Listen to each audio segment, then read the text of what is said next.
have most of my career experience is in manufacturing. I like including medical device development and manufacturing.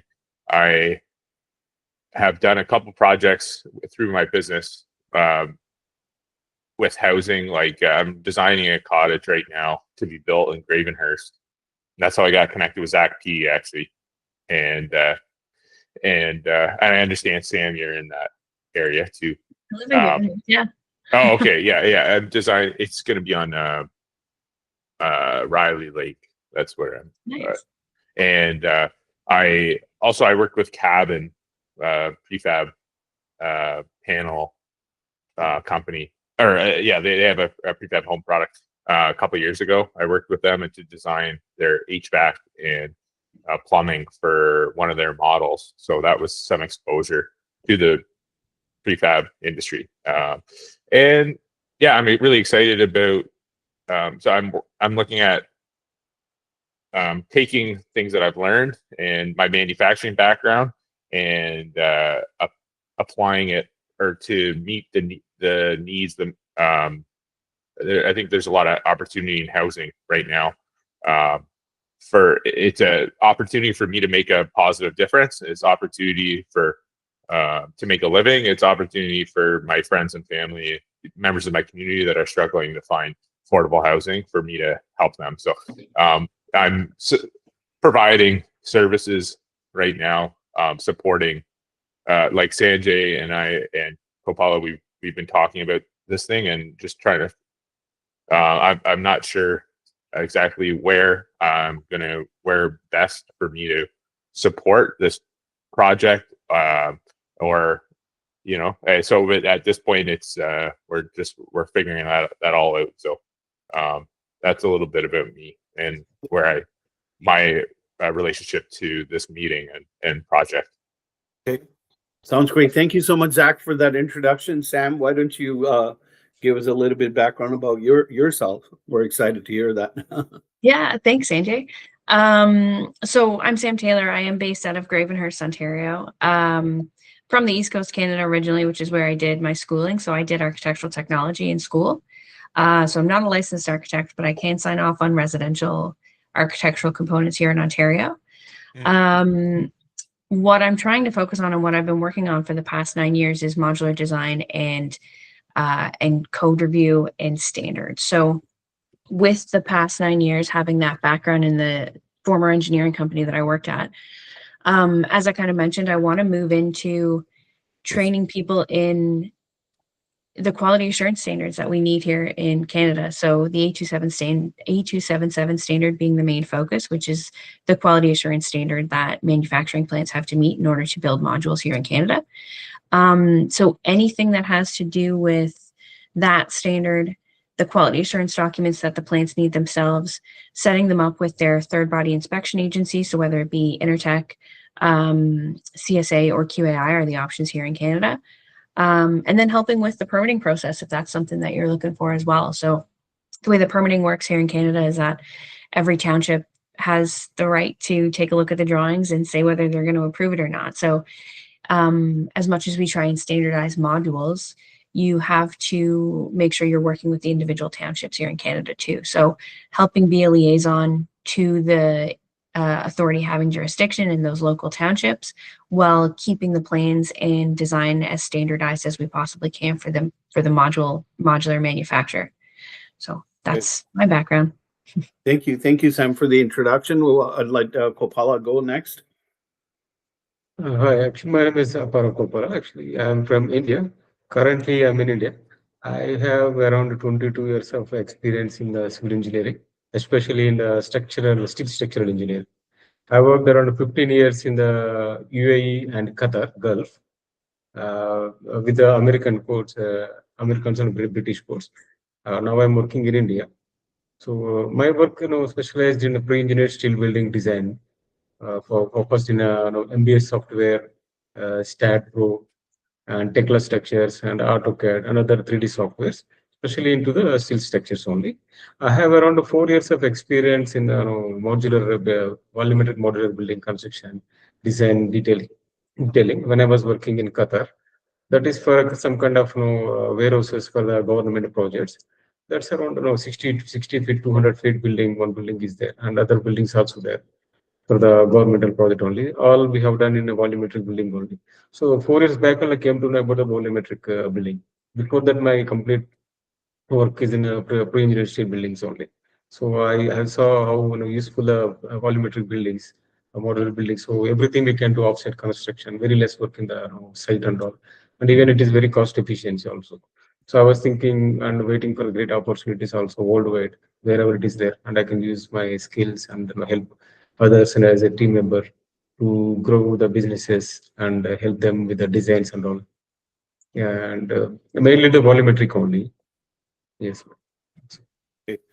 Thanks, thanks, Koppalla, for the introduction. About myself, I'm Sanjay. I'm the founder of Reboot Construction. My background, I have close to 2+ decades experience in technology, working and advising Fortune 500 companies on their digital footprint and how to scale up their organization worldwide.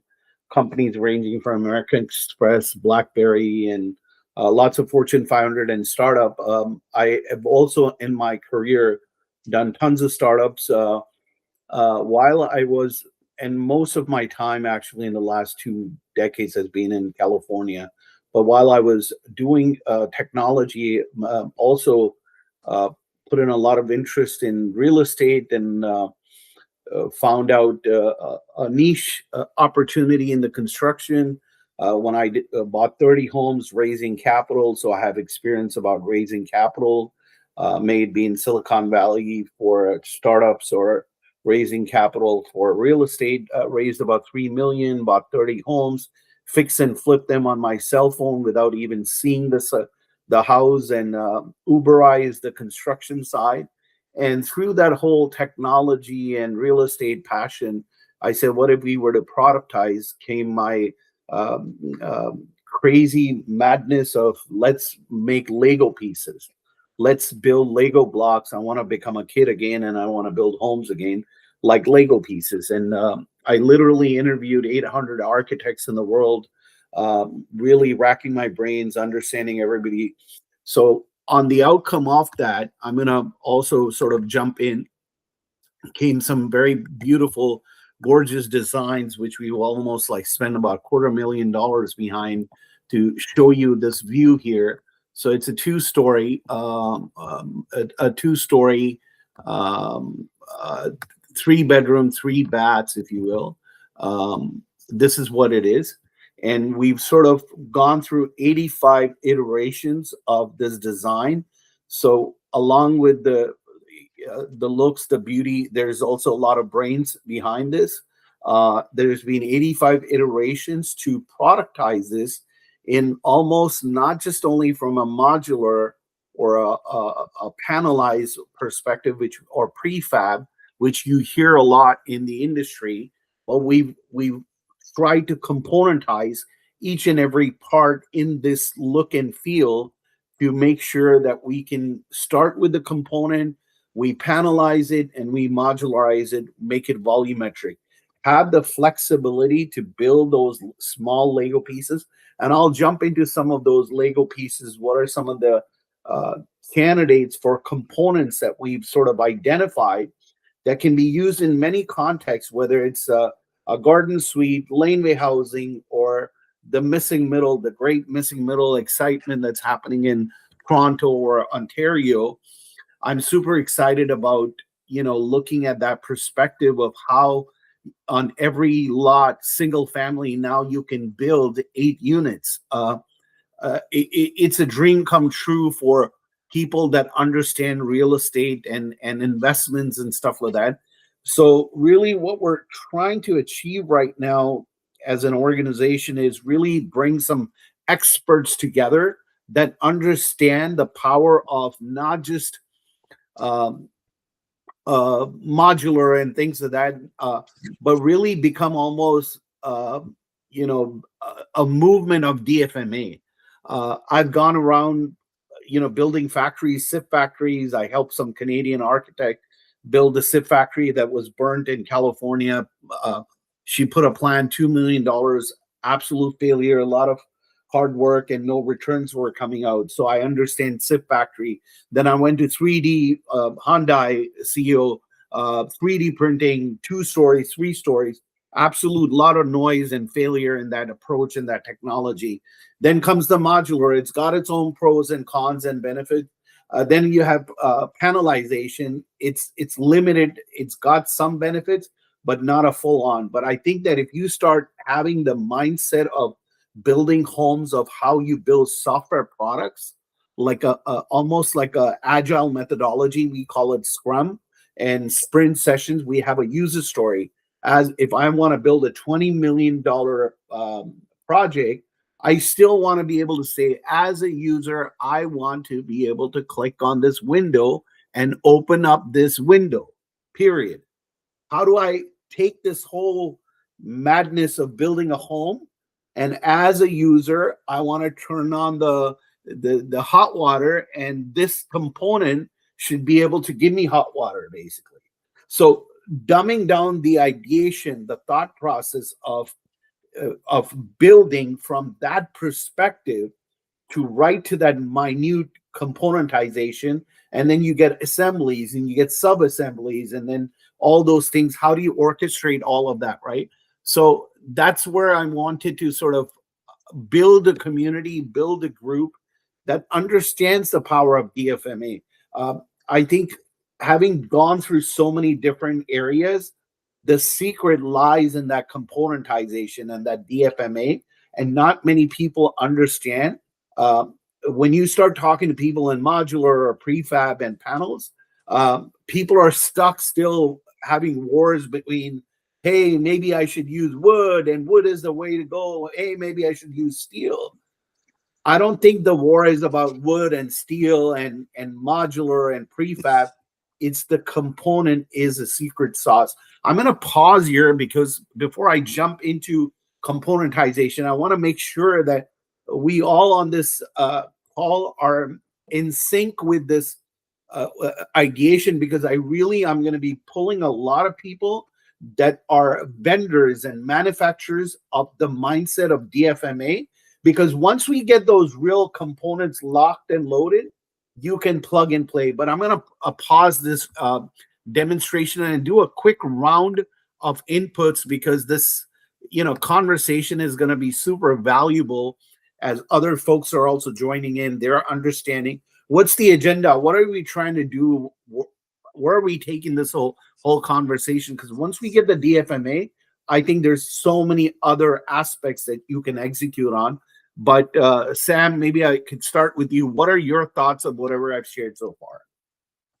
Yeah, I absolutely. And I think that's the goal that a lot of people in modular manufacturing are dreaming about right now, and it's hard to attain. So not a lot of people have done it to that standard yet. So absolutely, I completely agree. And from the technical side of things and the Canadian side, then in terms of quality assurance and supporting from the code review side of things to be able to help standardize that, I'm happy to help. It is a dream that I know, I'll be honest, that a lot of people who want to come into Canada have to be able to do that. And it is possible, but it's there's a lot of upfront building code and standards, that input that has to happen to it to be able to make it cookie cutter, because like I mentioned before, Canada has, every single township has a different jurisdiction. So to be able to meet all of those in one unified design is a special task for the Canadian side of things, but I'm happy to be able to help. That's where you will shine, Sam. That's why we have you, the code queen. Yeah, absolutely. No, very well said. And I'm 100% in agreement. But Zach, I'd like to see because you already come from manufacturing and the DFMA side. What are your thoughts of us in this community or in this conversation and journey, keeping our feet on the ground and doing a crawl and walk conversation, right? When we start talking modular and panelize, I think the whole discussion gets lost, And right after this inputs, I will actually show live examples. What do I mean by DFMA? What are those components that we're trying to achieve? But Zach, what are your thoughts here? My thoughts include that with your description of the project of your project, Sanjay, I think that, and just for context, Sam, it seems like both possibility of setting up like I think investigating, what it would cost and what's the task for sort of setting up a new assembly facility versus working with existing facilities. I think those are both paths that would need to be considered. As for, and that also speaks to the crawl, walk, run of, what's this? How can we viably get this off the ground, and then what's the end goal? But also, like as for the manufacturability, I mean, on some of the, this is speaking to some of the low level. I mean, making that Sanjay's vision reality. I guess it's nice we have Koppalla here representing India and the manufacturing capabilities of India and international, the rest of the world here. I think, yeah, we're all, Sanjay, when we met, he talked about abundance. We're working from a place of abundance and sharing and getting, people involved. Like, I like that, even though some of the world is being more protectionist, like these days, I guess, like, I think we as individuals can still recognize the benefit of working together and working internationally to achieve affordable housing for the missing middle.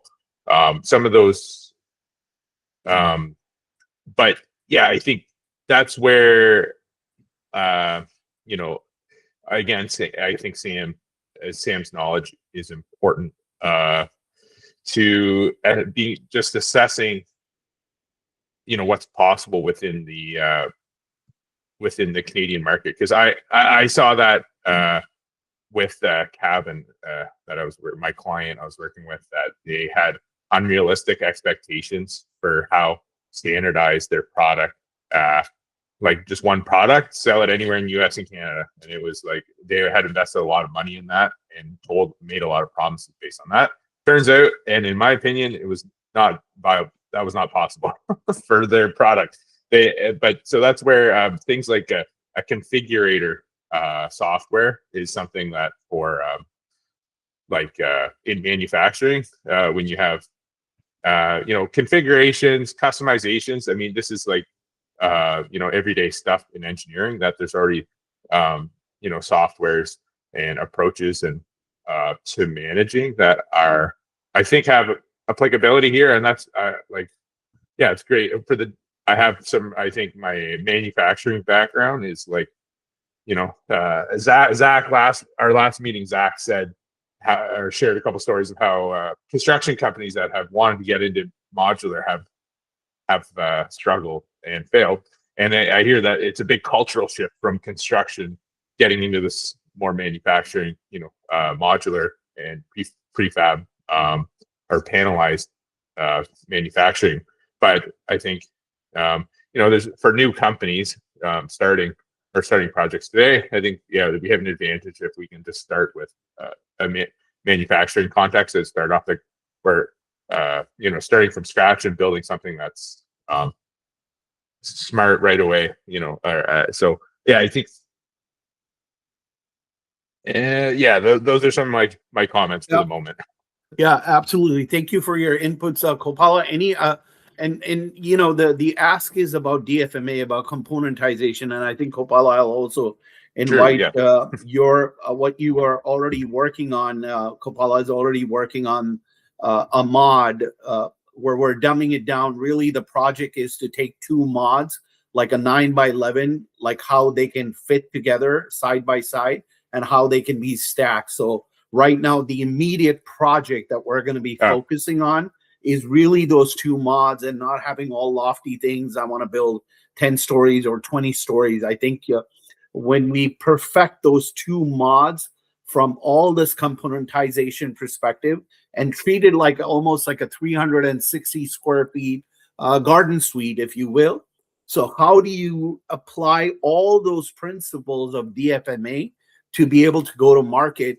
And really right now, the core focus, if we succeed only in Ontario, and if we have to just be Toronto, I don't care. So we don't add more variables, because the goal here is to achieve productization, componentization, orchestration of all the bill of materials. So there's a lot on hand. If we master these two boxes, everything else is a cookie cutter from there on. That's where our core focus is. So we're not like dreamy and we're not going to change the world or anything. We want these two boxes to be perfected and looked at it from all multiple lenses, may be a component of a bathroom, a frame, internal walls, external walls. And I'll show the example, but I let Koppalla sort of chime in on his thoughts here of the approach that we're taking here. Great approach. Yes. Just to jump in, great approach, because even if you're focusing on those two things, so how the components work together, and then for one region first to make sure that that's up to standard, then we can deal with other regions as we go, and it makes it easier because you do have the way that those components work together. So it's a much better approach than I see a lot of people take on this, which is good to hear. Koppalla, your thoughts? Yeah. Yes, sir. Actually, this modular structures, actually, it is possible, sir, to make 100% working models and all. Because I worked Qatar actually about these projects only. They were very big projects also. We have worked even small projects also, but all were possible. All we have done through volumetric modular structures only. Especially I worked in a design and detailing. That is the point where people will get to know whether it is possible or not. The first time when I worked, I see before I worked pre-engineered steel building, it's a site construction mostly.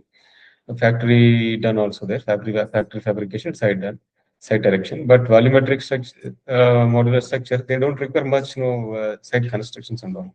That's possible only because of how we have done the connections and all, everything. Like we prepare a box frame having connections in the corners and top and bottom, so that a cube shaped or rectangular shape box will be constructed at a factory only, including the steel structures, including the architectural items, and even including the interiors, all MEP, all kind of made a component that we can put in the factory only. And then we can ship it to the site, and with the minimal work we can connect those modules together, and we can prepare any kind of building and construct any kind of building with a less minimal work at the site. So for that purpose, actually, what we require is a structural support. From my side, I can give 100% support, and I'm sure that is possible. Also, I have made it done also. So, but when we are preparing different kind of components and connections and all, we have to make sure the most possible connection with the less manpower and less building, the requirement and all.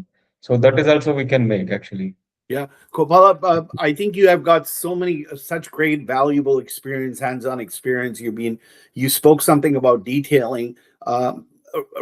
Rather than me jumping into the components, which I will do as a follow-on, what Koppalla has been doing is looking at the structural box, if you will. Now, that structural box is being called different things, moment frames, or they compare it to a container and things of that.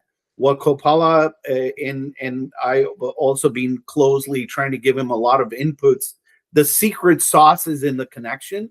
Rest is all vertical beams, and they're just sticks and things of that. So Koppalla has been working on that. If you don't mind, can we just jump into that? We call it component, basically that moment frame that we're trying to rack our brains. How easy and simple will it be that if you send this kit apart, that somebody can do it with a bolt-on connection? So Koppalla, do you mind sharing? I know it might not be complete, but I think given everybody's an expert here, we can sort of add on to it and also, give some direction if we're headed. So we'll dive into one component, if you will, of those two boxes. I mean, both of those boxes are the same. Sam, go ahead. Sure. Thank you. Before we get into, I guess, the components, just so Zach Klugers gave me a little bit of background, but just so I have it right, the goal is to is it my understanding that you have a manufacturing plant in the States already that's operational and certified already and able to do work in the States currently? And the goal is to then manufacture from that plant and then ship them to Ontario. Is that right?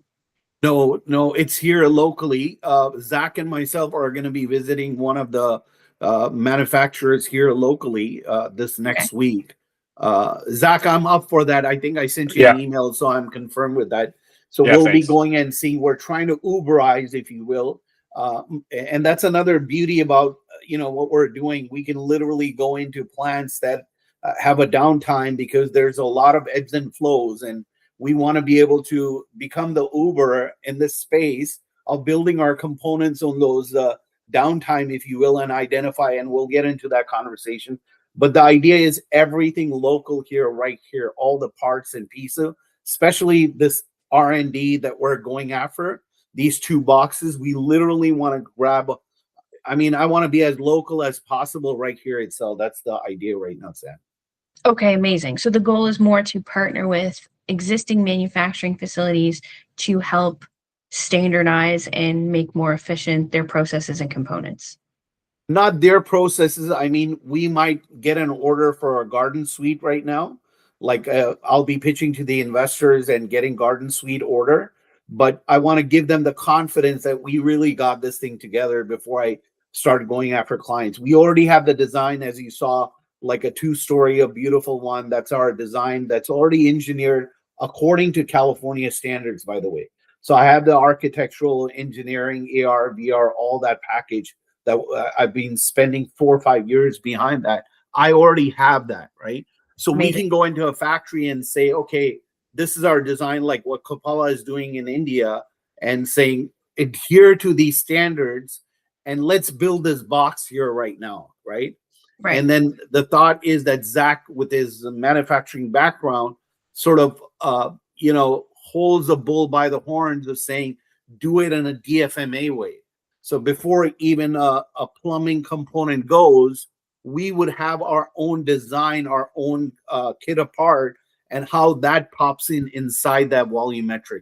So, that's sort of a thinking, basically. It's our design, our ideation, our approach of execution. Certainly we'll take their approach. Maybe they might have somebody already baked in, but the idea is to do DFMA basically there. Okay, understood. Thank you for the background, because forgive me, guys. Zach gave me a little bit of, or is it Plugers? I'm going to call him Plugers from now on. It's just a little easier. Plugers gave me just a brief background, but I might have been a little bit of miscommunication from our side, but this is perfect. Problem. Yeah, and you can chime in also. It's like, I don't think in this community or in this call, everybody is like, I know it all kind of thing. We're all learning from each other. We're all, it looks like we're all passionate about this space, and we want to give birth and a lot of good to come out of this whole conversation, basically. So feel free to chime in if this approach can be optimized and there's productive. One of the things I will always say on this call from an ideation, I like constructive criticism, not negative criticism. So we want to keep the environment very, very motivating for each other, that the ideas can sort of rise to the top so that let the best one be executed. That's the thought process here. But Koppalla, if you don't mind, can you share what you've already done in terms of the connections and what your thought process, and maybe Sam can kind of say, hey, this is way off, or this can be a first start basically for us. Sure, sir. I will show.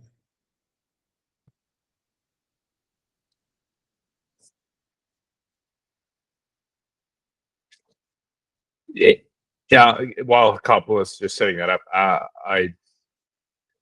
I'm from my conversations with factories. I understand a lot of them have their own engineers, technicians who take architectural drawings and create shop drawings for their own, and all the various files required to run their equipment to build the design that we're bringing to them.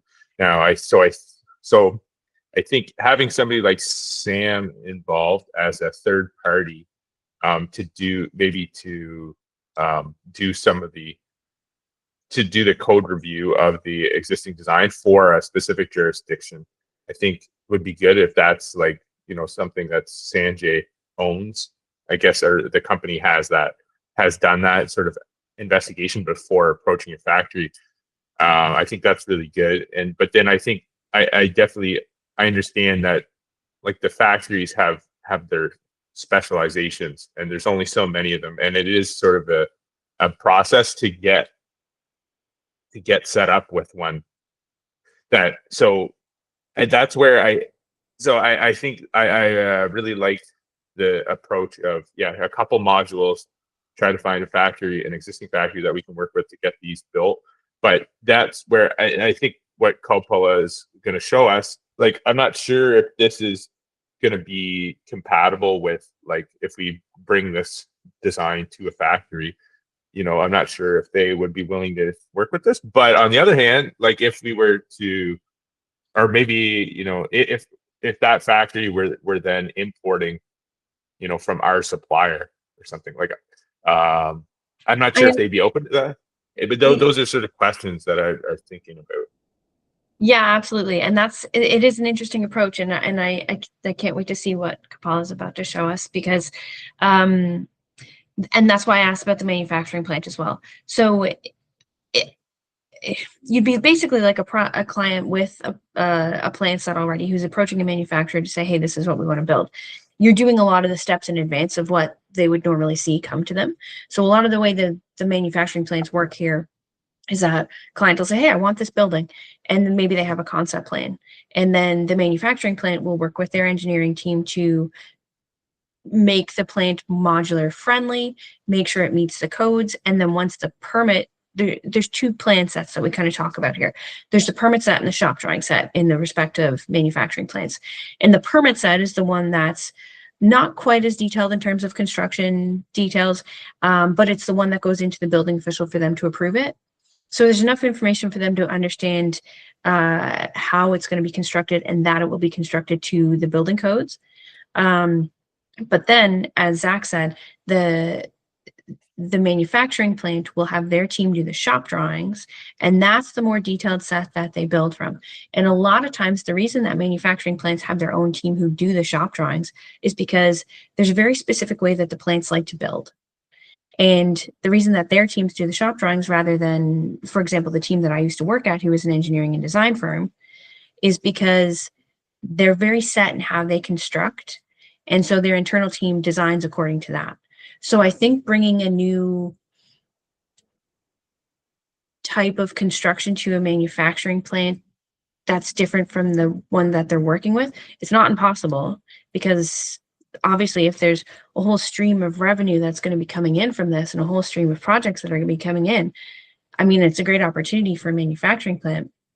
I think it's a new idea and it's a good idea, but you might take a little bit of convincing to some manufacturing plants to add a new type of construction to what they're already doing. No, these are really excellent points. And Koppalla is, I talked with Koppalla. See, the ideation is to perfect those two mods right to the pins and needles and bill of material, and then have Koppalla in India itself take that bill of material and literally I don't know if you know, China or India are the giants in metal, steel. You have the Mittals and the Tata Steel and all that stuff. The highest quality of the steel is exported from India to the world, basically, right? So the thought process is maybe we start a sub-assembly plant with Koppalla in India. That's the whole idea right now. Gotcha. Whether we'll end up using that modular factory for an ongoing basis remains to be seen, of what they're gonna. Maybe they might be just a company that will do a bathroom pod for us. That might be a more easier solution they're providing. And we say, okay, you give us the bathroom pod, but we will bring our own kit apart, if you will. Mm-hmm. And also, I want to, through this journey, I want to stay agnostic. I don't want to necessarily become a modular company as such. I'm in love with those components. Mhm. If we can perfect the components, which I'm about to show, we'd be able to go to market in a lot of different ways. So I'm really passionate about how the heck do I get this component where people can plug and play in their construction also. So I'm more leaning towards the DFMA side of it right now. And I'm happy for Reboot Construction to be known as just a component company, because I think there's a lot more value there, as opposed to us becoming a monolithic, volumetric, modular company, having millions of dollars, constantly convincing people. I don't want to be in that business. I don't want to go bankrupt, because everybody goes bankrupt in that space. I just want to hold my components to, as we're building this whole thing, basically. That makes sense. And we could use their space almost like a warehouse for all that we care. They might have a 2,000 square feet, or heck, I'll go behind somebody's garage and I'll create my mod out there. So I don't, in one sense, we don't need a modular factory. But like Zach's point, it might be a good idea to crawl, walk, and run, maybe gain their expertise. Maybe they have some best practices, use that. But the moment we perfect our mod of componentization, we can move those parts to India, China, almost like creating an Apple Watch, if you will. And obviously, with your blessing, Sam, we will not touch anything for Ontario until that code blessing is there or not, basically.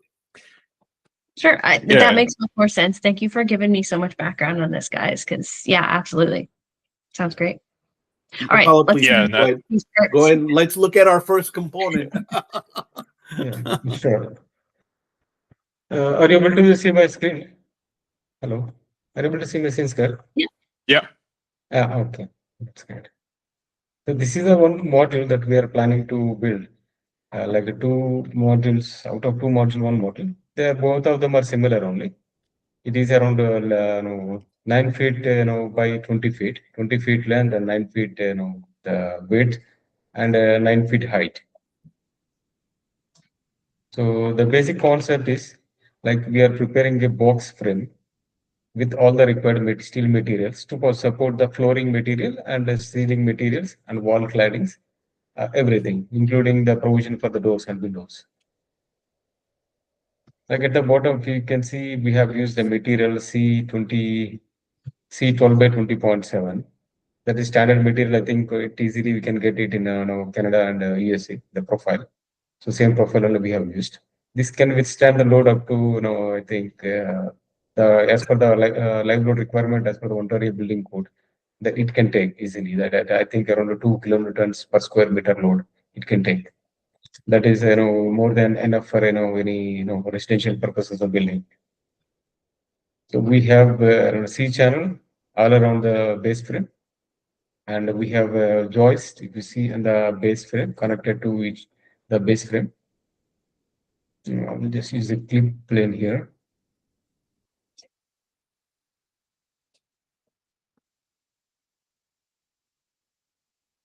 So this is the whole base frame connected with a floor joist and spaced at every 2 feet. That we can increase or decrease the space also depending upon the availability of the floor materials like tiles and all. 2 feet or 1.5 feet or 1 feet. We can increase or decrease the startup area. So we can design as per the Ontario building codes also. So after the base frame, we have a joist, and then we have vertical members connected to the base frame.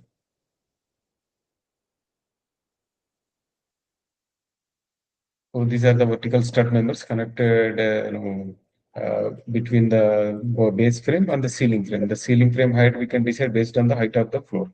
That we can calculate what is the clearance required. Floor clearance like 10 feet or 12 feet, whatever the clearance is required. And we can add our beam depths and minimum clearance requirement for HV, HAVC and all. We can all add everything inside the box frame, and then we can decide what is height required for the module. So this is our ceiling frame we have here on the top. These frames can be separated also.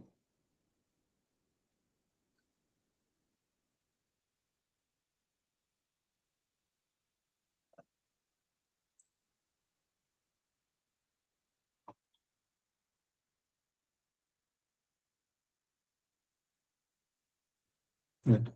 This is the top frame, actually the ceiling frame. This can be separately manufactured also. And we can connect it even in the factory or even in the site also we can connect it. We can connect together using the bolted connections. We have given some bolted connection between the base frame to base frame and base frame to the this number also, vertical numbers also. We have some bolted connections. So it Connections is. is a good way, especially if you're anticipating at some point manufacturing outside of Canada, because part of the 8277 standard requires that the people doing the work are qualified to do the work for Canada, which I know is sometimes silly because we do this in other countries and there's a lot of other countries that have higher standards than we do. But for example, if you were going to assemble this with welded connections in another country, you would need to have somebody who has Canadian welding approval, like a WS Understand. Yeah, in order understand. That is, to yeah, do yeah. this. That is, it can be understandable completely. When any country, even India and Gulf and Canada, USA, every country has their own standards to for the safety of the people. As engineer, as a professional engineer, I completely understand that one. So if I We may, do, sorry, go yeah. ahead, Koppalla. Yeah. Yes, sir. We will do all the design based on that only. If any requirement is there, that also we can discuss with the Sanjay sir and we can get it done based on the plan that he has. Yeah. So most of the building, it is Yeah. having, we are planning to build a module which is having a less weldings and more bolts. So that is one of the purpose. So less weldings with less, approval required. Maybe the parts which are require welding that we can manufacture Canada, small parts, only the corner parts, like we can see these small parts. I'm planning to, separate it. This can be welded. We accept the bolt. I will just remove the bolts. So only the small parts can be welded in the Canadian factory only the small parts out of the full box module. And this is having the holes which is required for the bolts now. Small parts will manufacture in Canada. And the bolt parts, maybe if it is approved, we can definitely get it done from other places. And this can be packed also in a very small place because this is bolted connection, loose items. They can be packed very well so that doesn't take much space and all. So Yes, what sir. is being discussed? This is so super critical here. The orchestration of global supply chain, right? And also, one of the things is when we're talking about genuine affordable housing, right? Like, how do we really cut the cost? How do we bring labor and everything into the mix here, right? So this is an awesome example out here. Let's say this box, my cost right now, I've received several quotes here.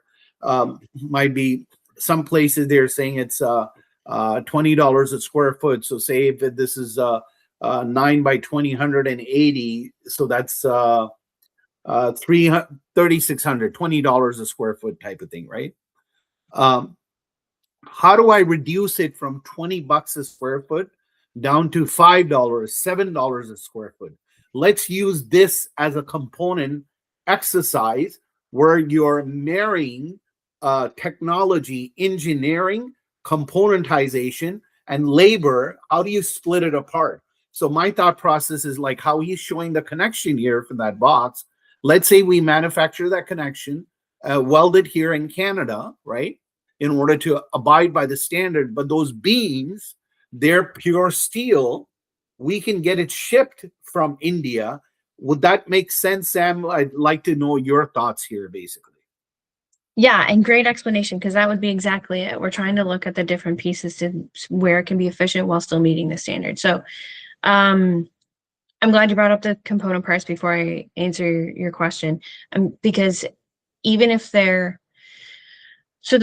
one of the things that either Initech or CSA or whoever is governing the assembly of the volumetric module in Canada, one of the requirements that you have to abide by is the where do your materials come from? So not only does the welding or the electrical work or the plumbing work have to be done by a Canadian company, but whatever component you're buying have to be approved to the Canadian standards as well. So individual parts. So let's use a plumbing pipe, for example, there's always a little bit of a stamp on the plumbing pipe that says it was manufactured to this standard and approved by so and so. Maybe it's Intertech, because they've tested that pipe to say that it meets all the requirements of drainage pipe for a residential home, and it's got that stamp on the side of it.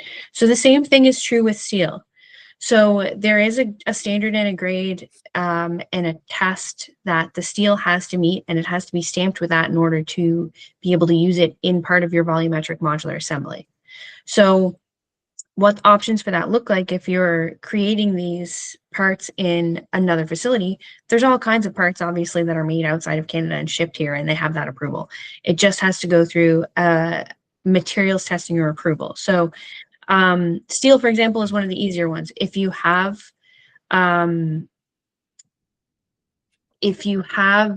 the records for the grade of steel that was produced, and if it doesn't already have that stamp to say like, hey, because of this grade, it can be used in Canada, you can find an engineer who would be able to review it and seal it based on the grade in comparison to the standards that are here, and say, based on this, I approve the use of this steel because it meets all the requirements of Canadian steel.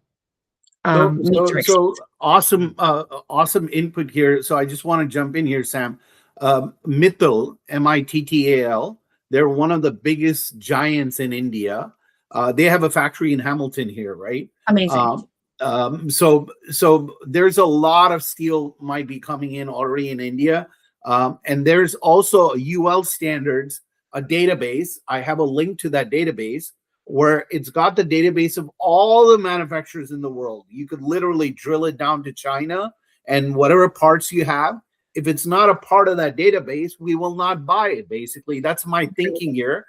So that reduces all this confusion, stamped or not stamped, because if you're inserted in that database, you're already approved according to the world standard. So that's the thought process. How do I take the $20, which I get locally here, and knock it down to $5 or $6?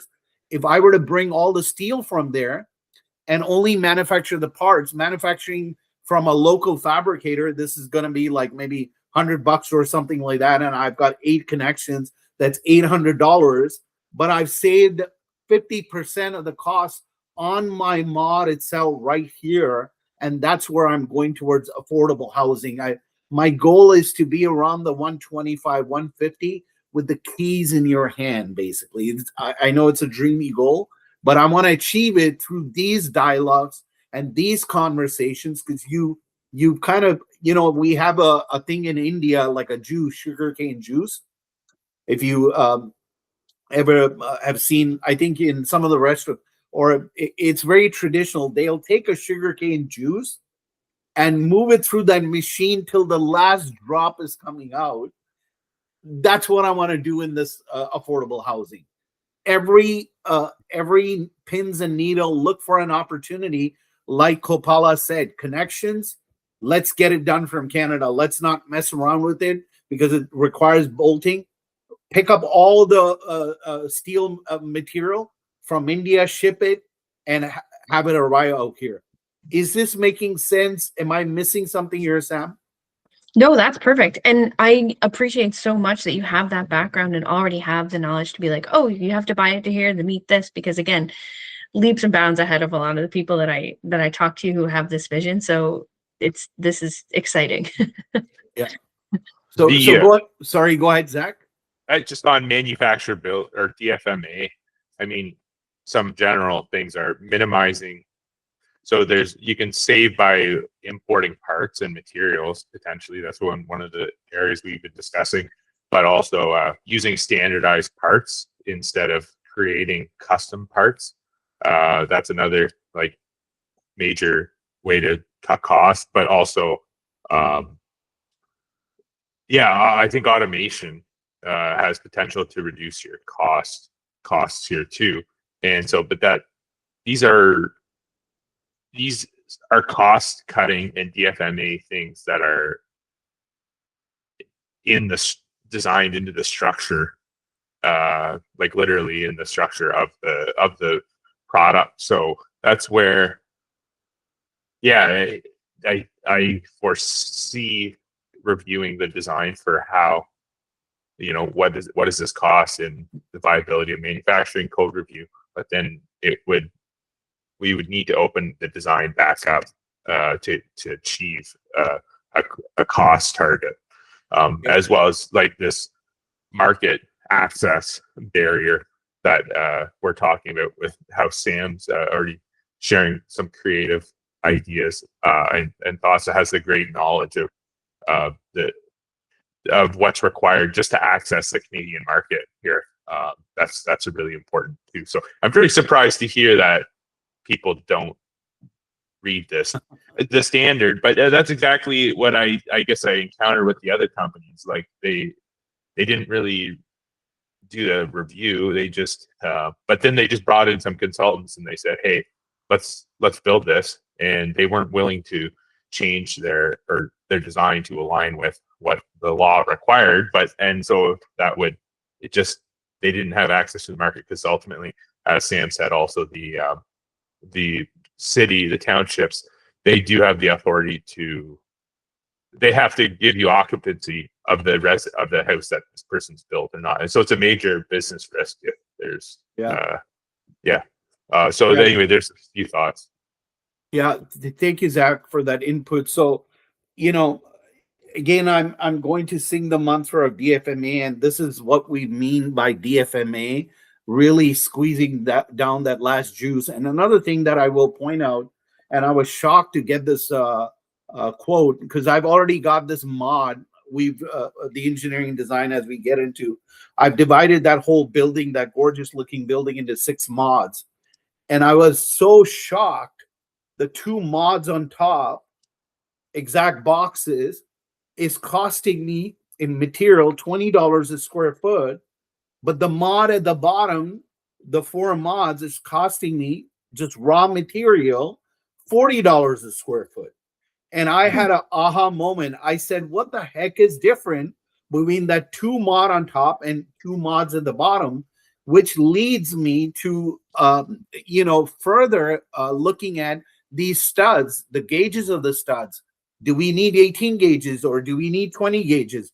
What are the places that you need the minimum amount to get by the code, so that this becomes a really efficient, cost-effective DFMA, and how these connections are going to be manufactured? That is what I think we should really focus on from a structural standpoint, getting an engineer stamp, and questioning, why do you need an 18 gauge if a 20 gauge can be done, type of thing, right?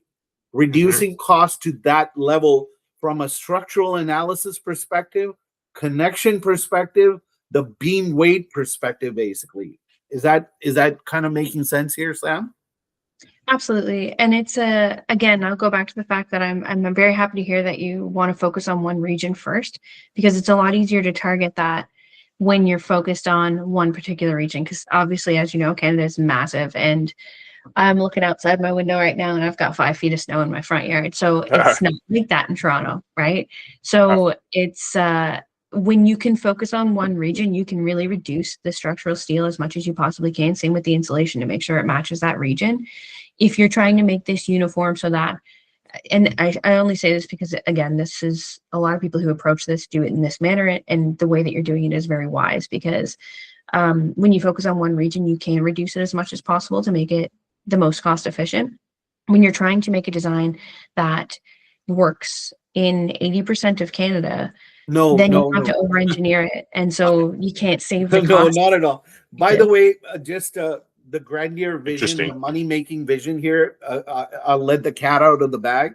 While I'm trying to build these components, I'm leaning more, because of my investment background, I'm leaning more towards becoming a private equity firm, of going after the missing middle and owning about 30, 40, or 50 units in 2 to 3 years.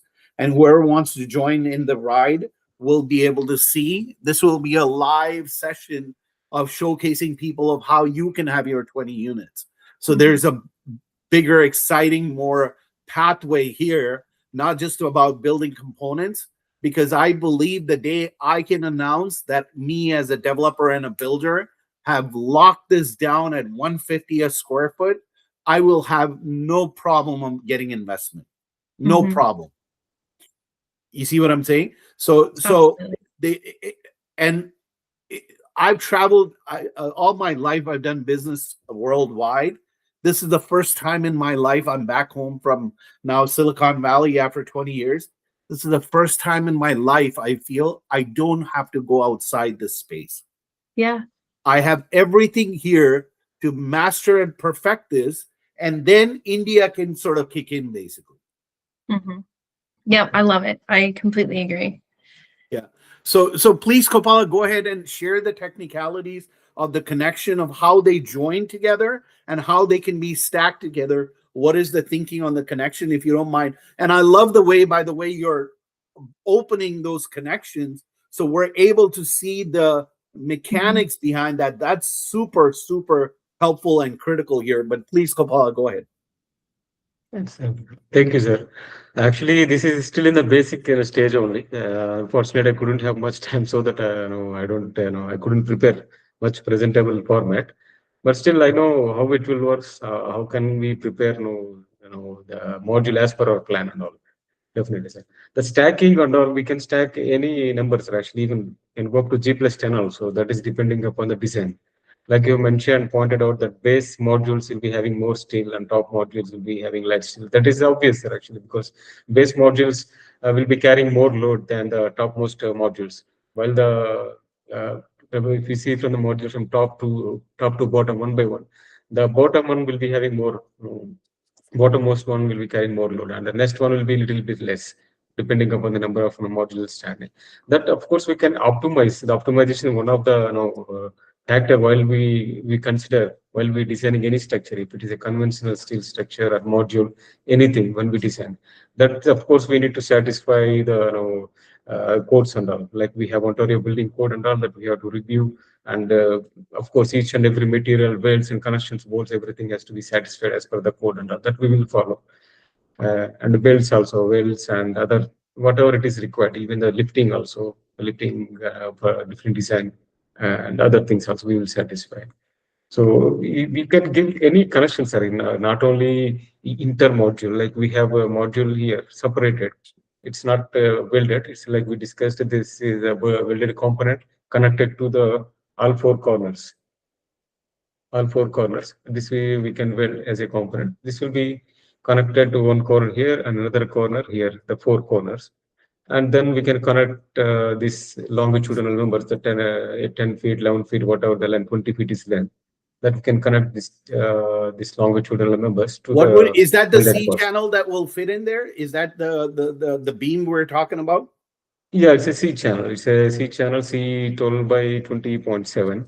That we can change depending upon the requirement. We have done previously with the hollow section also, like a 6-inch hollow section or 5-inch. Of course, depends on the design. We can change that depending upon the procurement, availability of the procurement of the material. Which one is more friendly to get it passed by code, Sam? C channel or the hollow channel? That you'd need a structural engineer for. It really comes down to what they're going to review and approve. I can't help with that part, unfortunately. Okay, yes, sir. Actually, Yeah, both can be approved, sir. Actually, both can be approved, but we need to show in the design calculation that this is satisfied, that can withstand the loads, what are the snow loads, wind loads, live loads, any accidental loads or seismic loads, all the loads we have to show in the calculation that it can withstand the loads and all. And selecting the profile like a C channel or hollow section, that is up to us to so that the parameter for choosing the C channel or whatever the profile is for us. We have several parameters like cost parameter, and local availability, and manufacturing availability, and the strength also. So we have different parameters actually. C channel is one of that. That we can decide at any stage. That's not a problem. We will see all these parameters, whichever is most economical to us to meet the target, Canadian dollar per square feet. We can decide based on that. Yeah, and that's exactly it. Like C channel versus HSS, as long as you have the calculations and a structural seal of approval, that shouldn't be a problem. But you do need a local structural engineer to approve it. So is it HSS and cold form steel also can be used instead of HSS? Yeah, HSS is, isn't it? Go for steel. Forgive me, because my background's not structural, but Okay, I don't know. Yeah, okay, got it. Uh, with regards to stacking, do you mind sharing of how the two connections will come together? Just technically, if you can remove that plate, of how they'll stack with each other, the connections. Yeah, yeah, sure, sir. Yes, I will copy this to. So once the we build Canadian, full module, just in terms of like the code side of things as well. So the code doesn't have a whole lot listed about steel unless it's normally when it goes to steel, there's a few parameters that are listed in the building code, but what we'd be doing here, there isn't. So that you really do need a structural engineer rather than a code parameter, even if it is like a smaller scale residential unit, just because they're all kind of tailored connections. So there It's isn't a part building four. code standard for this. Yeah, it goes to part 4, and so you need a structural engineer. So is it hard to get these connections approved? Like what's the time frame does it take for this connection to get approved, Sam? It depends on your engineer, but when they are unique connections, it adds to the process. Now, because you're standardizing it, the first one is going to obviously take longer, and it should be a pretty quick repeat process from there. But the first one might be unique, especially with the unique corner pieces and the way that they're going to want to model this independently. It probably will take a little longer in the beginning. Like, what does longer mean? Is it 2 weeks, 2 years, I don't 20 do it, years? so I can't speak to that. What's that? I don't do the structural design, so I can't speak to that. Okay, somebody was saying in 2 weeks you can get it approved or something like that. I don't know. You'll have to find a structural engineer and ask them. Yeah. Okay. Yeah. yes, sir. This is the two modules stacked on top of each other, sir. So we have a connection which can facilitate connecting two modules at the site without welding. It's only bolt connections. So these is 4 bolts we will use to connect between the module, the topmost top module to the bottom module with a bolted connection here. Okay. So we don't require any kind of site welding or any other things to connect. So all Yeah. 4 corners we can use the same connection since our module is not much bigger, like in an ideal size, like 9 feet, 10 feet, and all, and 20 feet length. So 4 corners, connecting 4 corners will be sufficient enough to withstand all the loads that it is going to be subjected.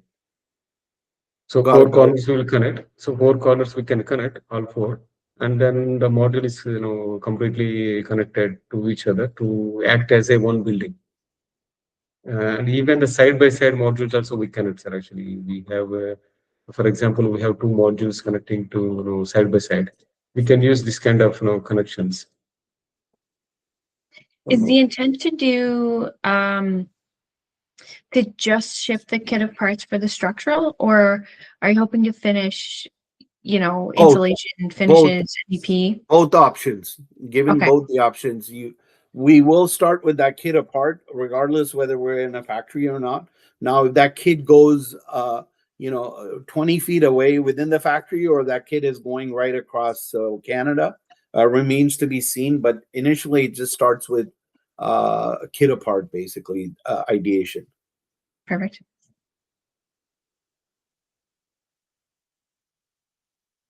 So how is the side-by-side connection happening? Yeah, side-by-side also we can connect like this. Actually. We have 2 separate modules. This is one module and this is the separate module, 2 separate. You can see this is prepared by keeping in view that the project, sample project, for that purpose only. That these are the 2 topmost modules, box frame, and they're easily connected side by side using the bolts here on top of the C channels. The distance between this connection will be 2 feet, 3 feet. That we can change as per the design also. Not only the side connection, it can be doesn't require to be on top only. It can be on the web also, in between the 2 flanges inside, so that it cannot be visible from the top also. We don't need to do any special kind of grouting done to cover it. So side by side also, it is very easily we can do. That is also bolted connection only. Doesn't require any side weld. Pre-drilled holes will be there. We will just bring the bolts and connection plates and put it on place, and then use the torque value to bolt them together. So that is also structurally safe. So once we connect it, like I said, it will act as a like a normal conventional building only to withstand the loads and everything. Got it. Got it. And So, yes, and like you have mentioned, I have one more point, sir. Actually, you were asking about the cold form steel that can be used even for the primary members, the instead of C channel. I have done a design that is completely used cold form steel only for the C channel. So we are not using the C channel, hot rolled steel channel, anything. Everything from the factory made only. Even the C channels and bottom C channel, even the and how vertical many member gauge is also. that cold form steel? I think that is more thicker because that is the primary members. I think 1/4 inch, 316 inch, 5/16 inch. I think like that as per the design only. So we can use that kind. That they are basically not 100% L shape, having some kind of no U shapes, L lips and stiffeners, so that it can stand more loads and all. So that So design all these also possible. connections, sorry, Koppalla, I wanted to ask the Yes, team sir. here. All these connections, what Koppalla is describing, only engineer can kind of get it stamped and stuff like that. Sam, do you know anybody in your experience that you feel confident that can get this thing done and approved fast for us? Fast is probably the tricky one. I'll have to ask around a couple of people. So, honestly, in the sense of transparency, the company that I used to work for does connections like this, but I know their structural timelines are pretty far out right now. You could reach out to them. They're called Steenhoff. What are they called? Steenhoff, Steenhoff. Okay.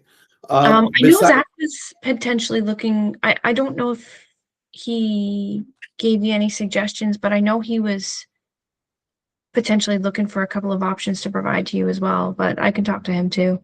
yeah, if you can get an engineer involved in this process, so that way we can go the cold form steel route, so it would be cheaper. We're trying to achieve that affordable housing. That's one. The other thing is, who are you working with in Intratech? So the contact person at Intertech that I have, the main point of contact, I guess, would be Dan Lungu. So he's based out of BC. Well, they all are mostly. But Dan Lungu, Baldeep, I don't know his last name, but I can get it for you. And Claudia are kind of the Yeah. main ones who would set up. There's somebody in Mississauga also here, right? They are branching out to the East Coast. Yeah, I think that's fairly new, actually. Yeah. So yeah, if you can kind of make some introductions for Intratech guys also, that who are the people, so we can get them involved in these conversations. I think they might be able to guide us that we're headed in the right direction or not of what Koppalla is doing, right? So it depends. So Intertech's involvement in the sense of they're going to want to understand where you're manufacturing pieces. So they don't speak to the engineering and they won't speak to the design of anything. You still need an engineer to sign off on that.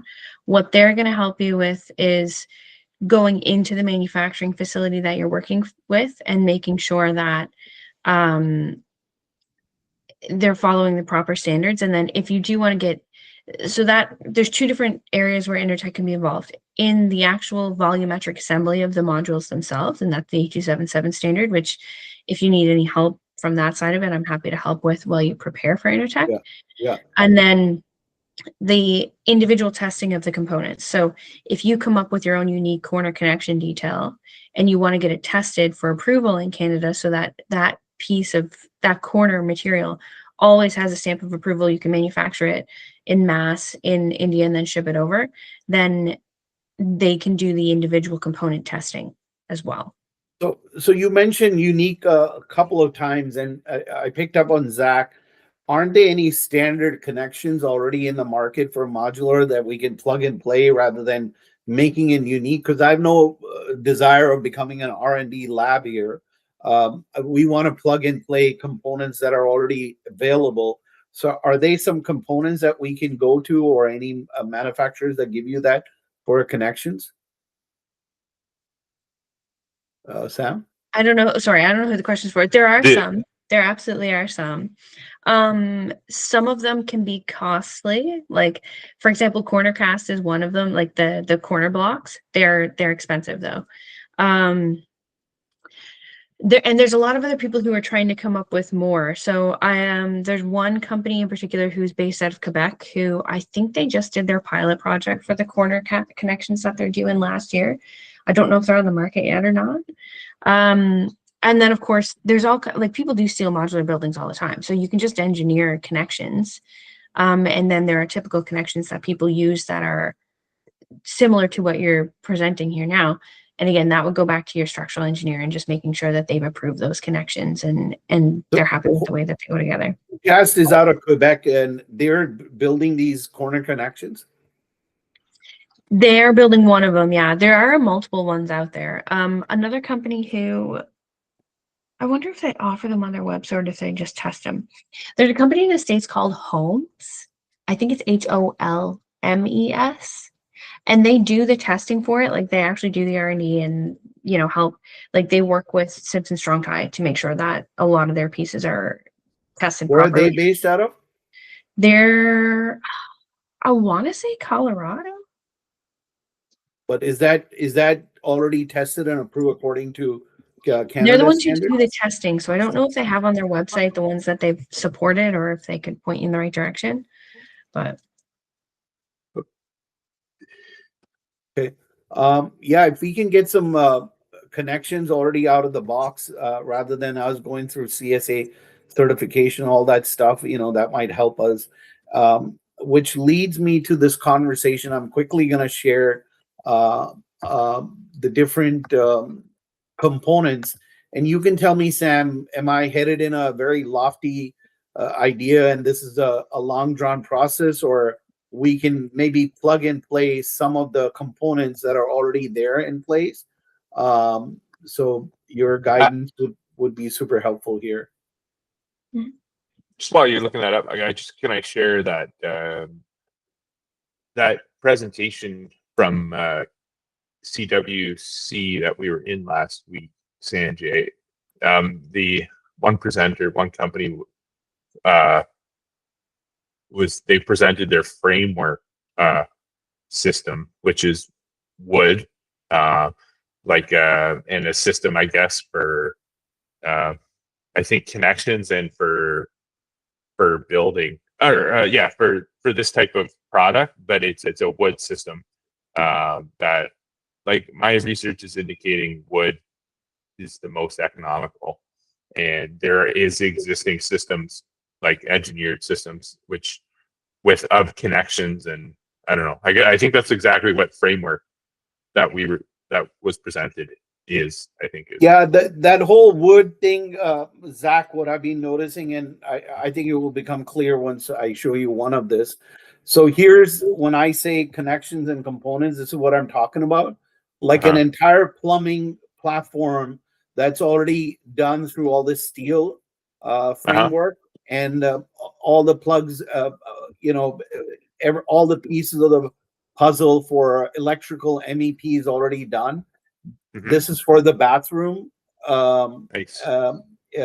Completely done. So this is just a rough engineering drawing that I've taken a shot at one of the components, if you will. This is one example. The other example is the HVAC. You can literally have an entire HVAC system where you're doing a plug and play and a heating system out here. This is a second component that I'm looking to sort of execute on. Nice. The other one is kitchen and bathroom, where you're using the same wall. All the connections on the far left side is the shower. On the right hand side is the kitchen, basically. So that's another component, if you will. So I don't see anybody talking about these things in this fashion. And then when it comes to like a window, having a complete window wall plug and play, this is another mod that or a component I'm thinking of. Another one is washer and dryer. All the connections are done, so you're almost like shipping this panelize all the connections in place. That's for a washer and dryer. The HVAC I've already addressed. Plumbing I've shown. Kitchen and bathroom is done. The other one is this the other electrical, all the heating and cooling, if you want to be able to do combining with the stud frame. You don't need any automation. It can be done in a 2,000 square feet behind somebody's backyard, but it would be nice to be in a warehouse of putting these components together, basically. Another one I wanted to show is the walls, electrical walls. I think While you're looking for the electrical walls, I would say the interior ones, I think, would be a little bit of an easier process from the structural side of things, because the steel, because it's not load bearing, wouldn't have to go through such rigorous review. So, for example, if that was going to be an interior partition wall and it was going to come as a preset kit of parts, then the focus for the code review is really going to be on the mechanical electrical rather than the structural, because it's not supporting the actual building. So you're eliminating one of the structural engineers. It really just has to be able to support the components itself, which wouldn't be as strict of a requirement, really. So one positive. So are you saying all the internal walls and all the components, you won't require that much amount of inspection? If it's not load bearing. Yeah, it's not non-load bearing. We're going to make it all internal, design it in such a way that's internal wall. So And for then- like the window one wouldn't work with that scenario, but for those interior MEP, like preset MEP walls, then it could be, it's similar to installing, I mean, really, it's similar to installing a shower component, right? Like, Yep. the MEP is going to be under a more strict review, but the partition wall wouldn't require as much. Oh, I see. So you're saying the MEP will have more reviews. Is there a program? I know in California, there's a component program that you can have certain walls done. So if we were to design the MEP, you think it will have to go through a lot of scrutiny? It's going to have to be tested. Yeah, for sure.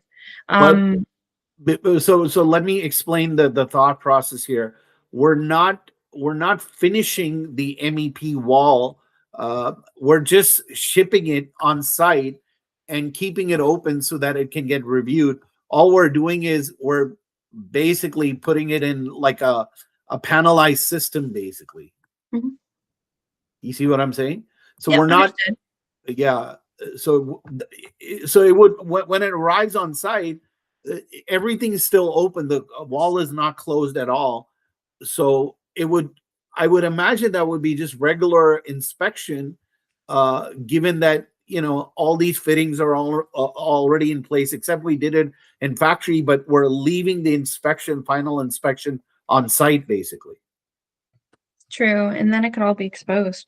I wonder what standard that would fall under. Because yeah, I agree. That's different. If everything's exposed and you're providing, the build and a building inspector is able to inspect on site, then it doesn't need to come out of a 8277 certified factory. It's the 8277 certification that allows you to have things closed up. They were built in a controlled way that, you just deliver it and it's done. It doesn't need to be opened back up. But if everything's exposed, then you could look at making the components compatible with on-site inspection and conventional building inspection, whatever path. Yeah. So what you're seeing, guys, here, there's a verbiage that China has gone crazy after, and it started doing it like 8-9 years when they're doing all these multi-unit. It's not modular, it's just modular alone. It's called modular integrated construction, where you've got this whole song and dance of prefabricated components and modulars and pods and things like that are being moved around on site for rapid inspection, and still taking the advantage of offsite componentization. This is what I mean, DFMA orchestration, like a symphony at its finest level, basically. Yeah, absolutely. And I think I'm not, obviously this is new and it's a great idea because you wouldn't have to follow the 8277 standard, as Zach said. So it does leave you subject to the local building official inspection, but that's going to have to happen anyway. So I think it's a brilliant idea, and definitely less requirements or less standards that are set for this at this point. I do unfortunately have a hard stop. I have to make it to an in-person meeting. Okay. What would be the next steps here, Sam? That I guess as a follow-up, if it's okay with you, if you can make some introductions on maybe the engineering side, and also you mentioned about the connections, that if you know any factory that could do that, we've given you the lay of the land, where our thinking is, where we're going with it. We're going at a factory location, Zach and myself, this Tuesday, and we're going to propose, can we utilize a small space of yours? I don't think any modular company is thinking or working along these lines, but you can tell me, you've been around the block. What are your thoughts?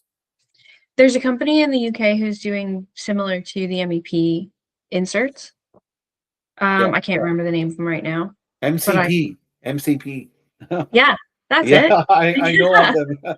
That's where I picked up these ideas. I'm constantly scouring the world here, basically. So yeah, that's exactly it. But nobody's doing it in like Canada and US right now. There's a massive opportunity. And Zach, this is where your involvement would become really awesome from a DFMA perspective, that we're literally creating these componentized components to be able to do affordable housing. But coming back to you, Sam, if you can get us some the connections like after this, and if you can, like how you came up, you already knew it's out of Europe. If there are any companies, there's another company called Unisystem that are doing HVAC. They're doing something very powerful. They're doing all the design and everything, and then they're giving it to the bill of material is being provided by Wesco. Wesco is a worldwide distributor of all the material. So what they're doing is they're really coming in more as architects and giving it to Wesco, and somebody can plug and play that, basically. So that's another approach we could do in a local factory. So the third line of action or item action I would request you is that we're already going to a factory. If you know any other factories that would like to incorporate us, like as a startup, like doing a house hack, if you will, we would love to see if any introductions are there. And the fourth one is Intratech. Who do we get started with Intratech to make sure that, you know, we're doing the right things and get the right team involved? The reason why I would like all these team members and I'm creating this community, because in the past I went and approached customers and I sold the idea, but one of my vendors stole the money and ran away. I don't want that to happen here. I want us to feel very confident of what we're delivering as these parts. That's why I'm building this community. So if it's okay with you, if you could make those introductions of any other factories, I would love that. And last one, we have another exciting meeting with a lot more heavy players in the modular space that have that went bankrupt or whatever. They shut down in Ontario, in Hamilton. I won't call out their name. You might already know. But the lead architect is going to be on the call. I've got engineers that have designed airline industry. They're going to be on the call this Saturday. So I'd love to invite you guys for that. If you're free, join us for that. We'll dive deeper into this component space, basically. I appreciate that. Unfortunately, I can't make it on Saturday. But let me know how it goes. And I'm happy to make the introduction to Intertech for you, for sure. Okay. That'll be great. Zach, you had something to say? Closing comments?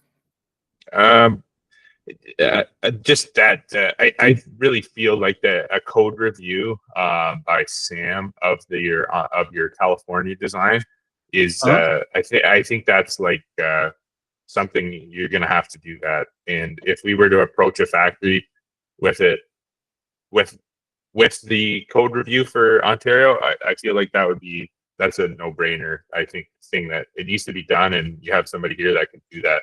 And just that's I feel like that would be a good thing to proceed with Sam. I will send Sam the design that I have, but just know that we're still only focused. I know it's 6 units, 6 mods. We're focused on a 360 square feet, 2 boxes.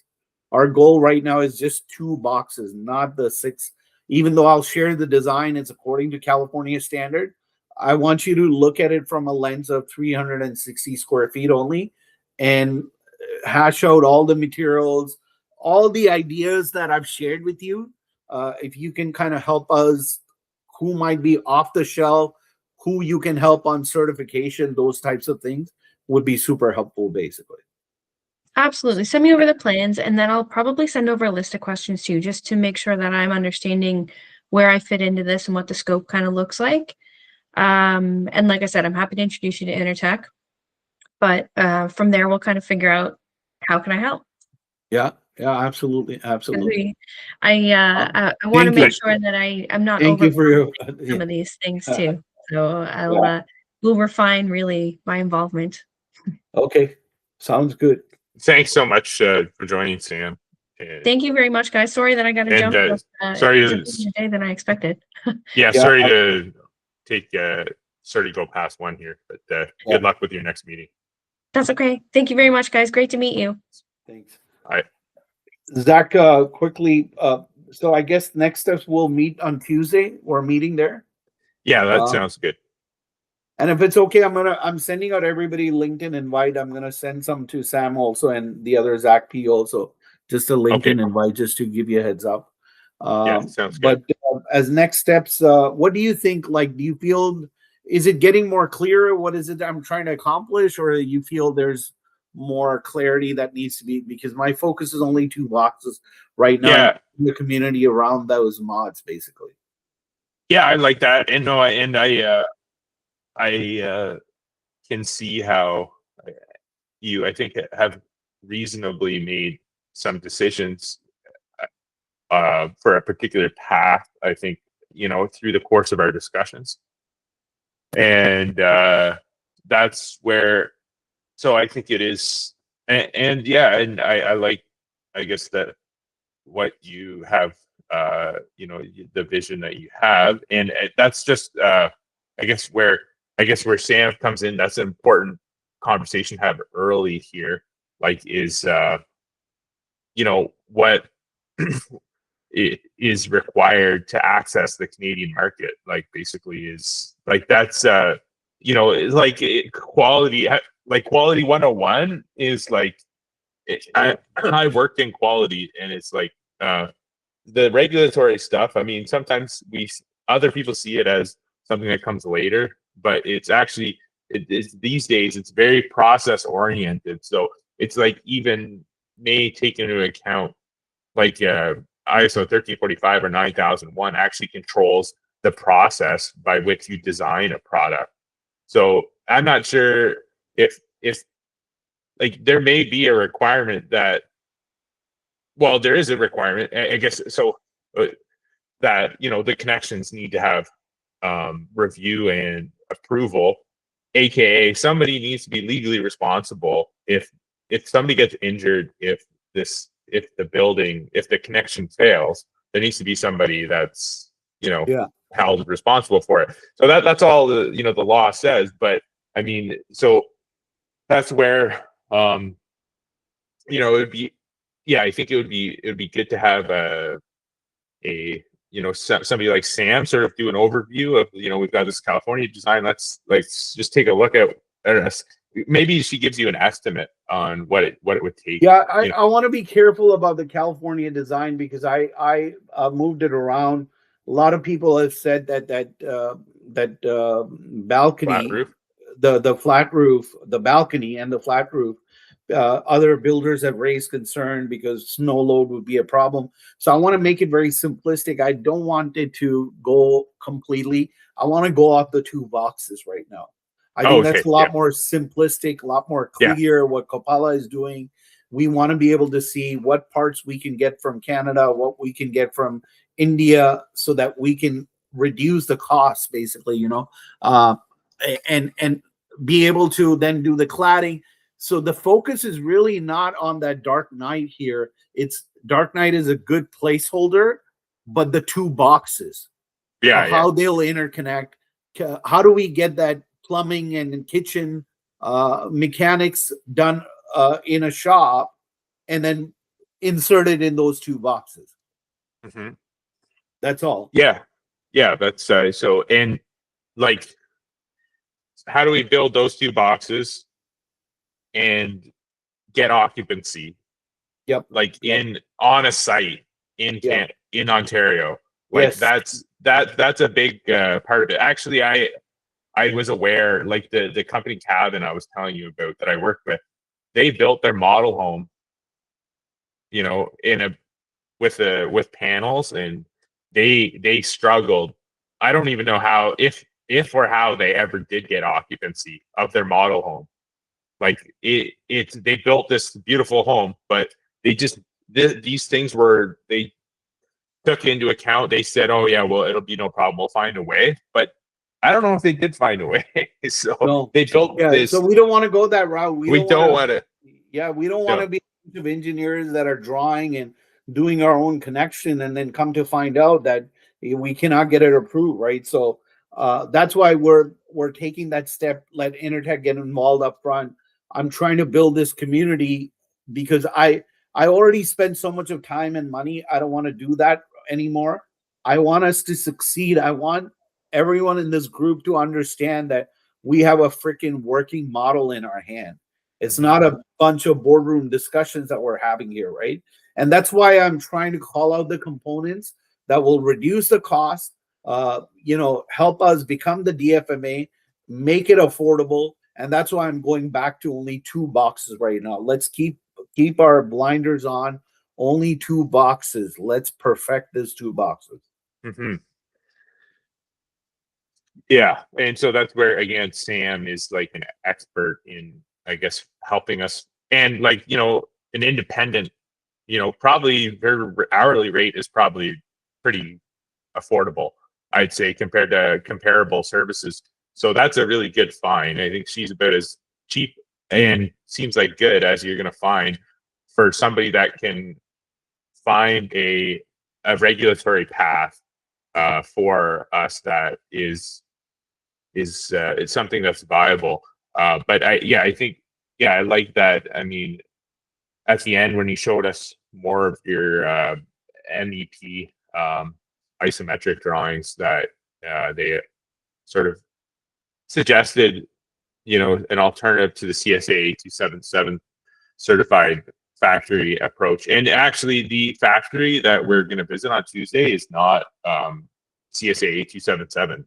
They do, their work is outside. They're able to provide they're a prefab home factory that is able to provide parts of these homes without that get built legally, but without that certification. Actually, that'll be interesting to hear, like, what they they see it and what they do. And yeah, absolutely. Once we go to these factories personally, we'll gain so much of more information, and they might already have some components. Let's plug and play with them. Yeah, exactly. So, and that's it. I mean, it's like finding a contract manufacturer, for a product. It's like it's a big deal usually.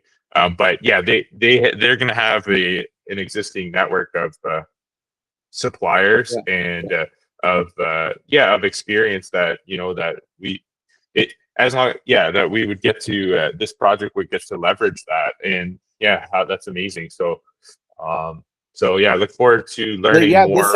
This Saturday we're gonna have more design people that have already worked with the modular companies for many years. Steel detailers. This Saturday, 11:30. Zach, you're welcome.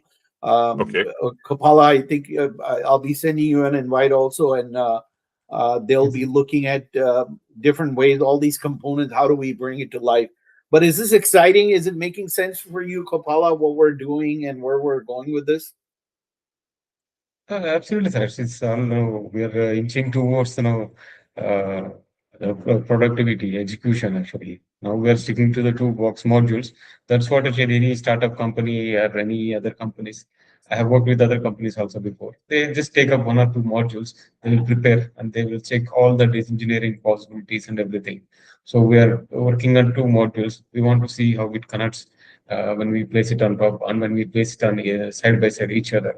What is the economical way to connect it then? Yeah. So it's the right way, sir. Actually, we just need to we need to understand like what is the workflow starting from the zero to A to Z, like until the completion and execution. So in this workflow, we'll see who can support, who can give us the guidance, who can where the certifications is required at every stage, like the approval stage, general permit stage, and a design, structural design stage, and approval, structural design approval stage. Then the execution, execution means different parts like fabrication, and then sending it to the site and erecting it to the site. And at the fabrication, we need to see who can fabricate and what are the certifications required. And what is the possibility to check import from India also? It is an optional. So we just need to work out the workflow from A to Z. Yeah, Start absolutely. from the design to the end. Then we will see what are the roles of each Yeah. person. Koppalla, No, you that's said a something very, sorry, go ahead, Zach. oh, that's good. That's fantastic. Yeah. Yeah. Koppalla, you said something very Mhm. powerful. You said you need a lot of people that will come and guide us and tell us where to go type of thing. Um, all three of us, I'm making assumptions here, okay?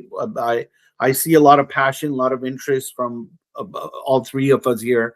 We want to head in that direction. We want to learn how the heck to get this executable model and maybe build a factory in India. Zach, you want to do DFMA. I cannot stress less the amount of groundwork and effort. And I want to thank Zach also for bringing some of these stakeholders to these webinars. And you can appreciate, Zach, the amount of effort it takes to pull different expertise here on the call. This Saturday, a steel detailer, um, and they'll introduce themselves. You already know who they work with. And then the lead architect designer who creates those unit walls, she's going to be there. The guy who actually they do complicated DFMA for airline industry is going to be on the call.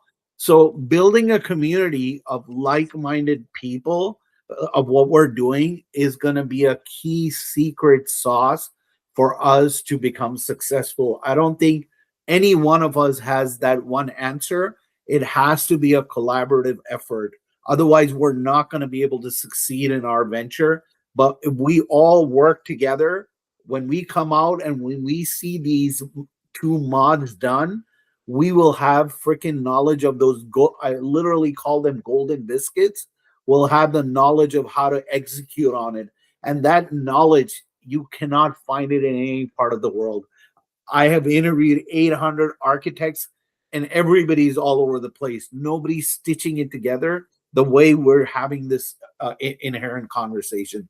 So I'm encouraging you guys to, if you have other folks that are with this like-minded, pull them along. Let's have these meetings. I'm meeting with another guy, Metallock partner, who's got cladding as a company. I'm trying to pull him some senior executives that are being with CMHC. I'm trying to pull him into our community. So if you have anybody that you feel that can benefit and contribute to our journey, I'm encouraging all of you guys to take part and really take this like we could be the foundation guys of this community, because I'll build a social network where we can have these weekly, bi-weekly calls of us coming up with designs and concepts of what I've already laid down as a foundation. But I'd like to see Zach's point of view, Koppalla's point of view of what are your interests and passion of building this community here. Zach. Yeah, I pride myself, or I think I have strengths at a low level. Like I can implement, I can design a product that gets built, but I think I work okay at a high level and structural, like for setting up a project and stuff. And so I'm trying to, engineers famously, we always get stuck in the details, stuck in the weeds, but I think, like, speaking structurally, I guess, like, I want to, like, I would be willing to, like, as we're operating today with these meetings, like, and as we engage other professionals, if it's Saturday or it's just an hour here or just an hour there, I'm happy to, like, we just discuss some things. But like, for me, if you really want the project to advance, like, once you find the right people, I guess, that you want to, I mean, if you're hoping then out of these discussions, you, on the other hand, you get some people that they signed contracts, they get a deposit, you know, for a certain amount of time, and then now we're working, you know, together for,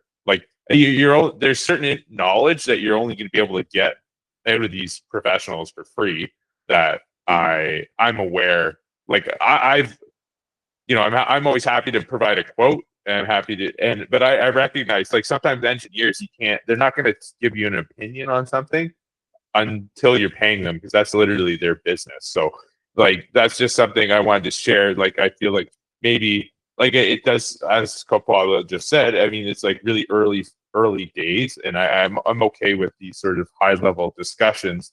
But, and so, like, if at some point, like, so let me address that payment part here, okay? So that everybody here, as we're building this, like, so-called community, we're sharing our time and our expertise. Like, nobody's paying me, nobody's paying anybody here. We're doing it the passion of, to achieve the bigger goal, if you will. My intention is that, because I already sold these projects in California, and I don't want to do that anymore because of my bad experiences.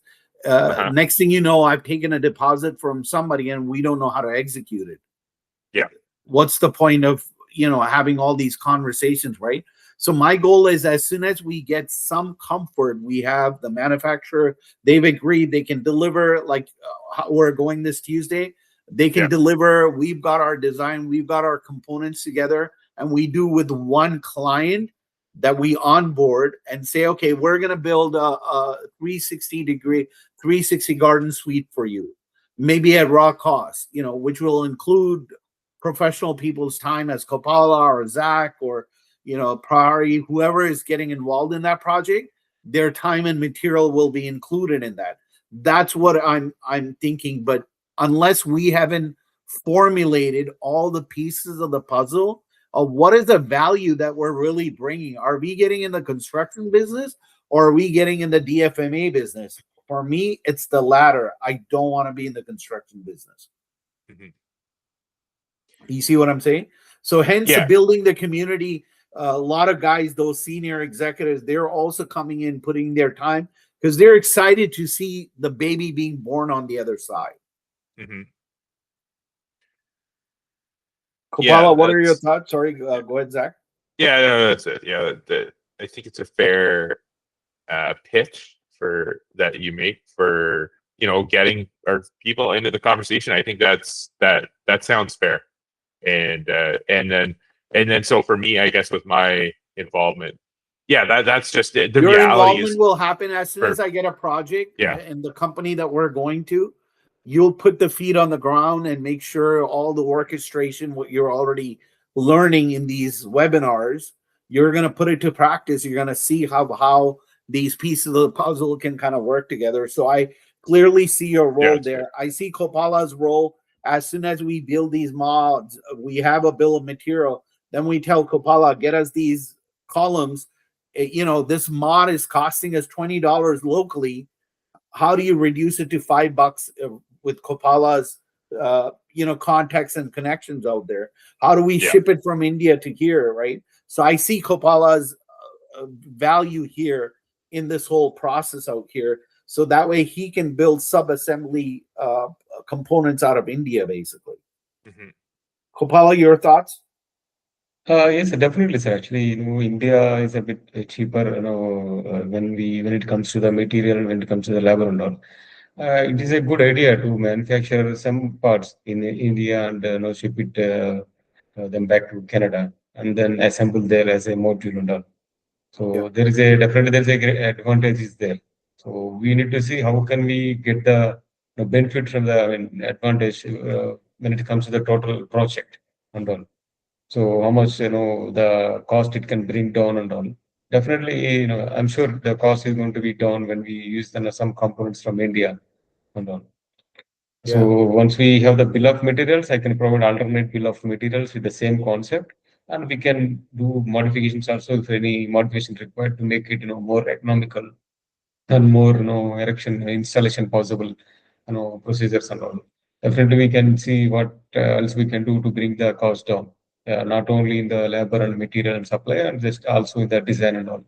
I can always give my support in the Absolutely. design and all. And what I want to share with three of us, and I'd be sharing it with the community. I think the benefit is larger than just the hourly rates that we might envision to get out of this journey, because whoever comes along, imagine you'd be able to figure out of how to do 125, 150 a square foot delivered on hand.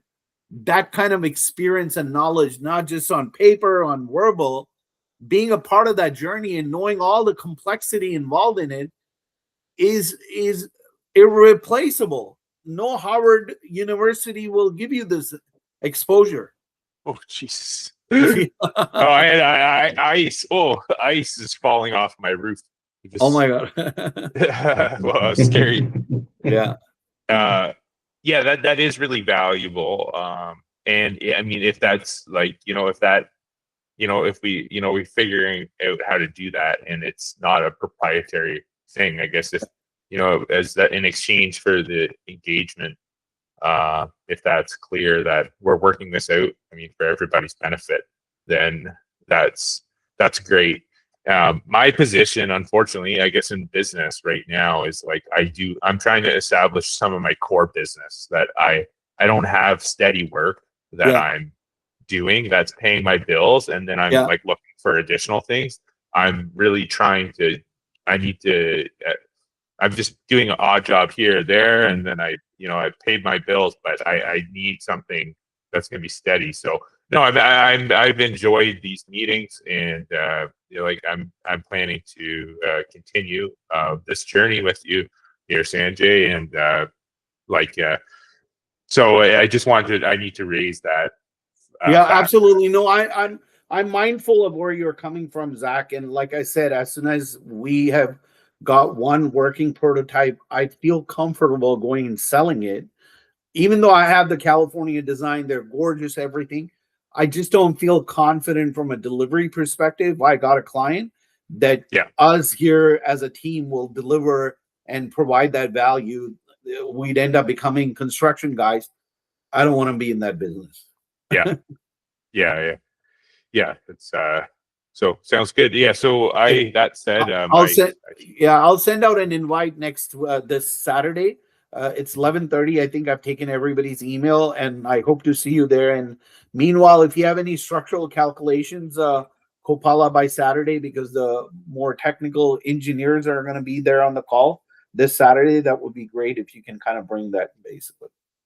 Sure, sir. I will do my best actually and prepare as much as possible for the presentation. Sounds good. Thank you so much for all your support. And Zach, we'll stay tuned. I'm excited for that Tuesday meeting. Yeah, me too. I'll be in touch about that. So and I'll see you on Saturday also. Then thanks so much, guys. Bye. Okay, thank you.